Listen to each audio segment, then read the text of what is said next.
TCT 2024 has been absolutely brilliant for us at TriTech 3D. It's great to see both old customers as well as meeting new companies and individuals as well.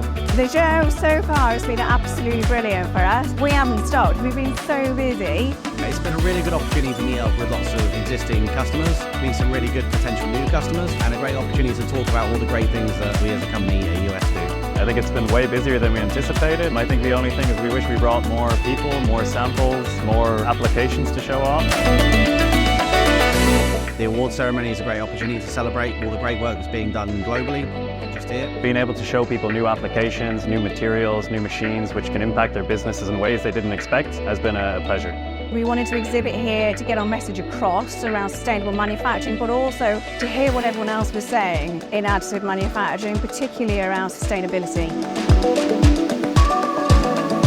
It's important for us to be at TCT because we get to meet so many different people from a wide range of industries. I think that it's becoming more and more necessary, particularly since post-COVID and Brexit, that we have these opportunities to get together and discuss how the industry moves forward together. If you're looking for a good tool for the UK market in additive manufacturing, there is only one show you should attend. That's TCT.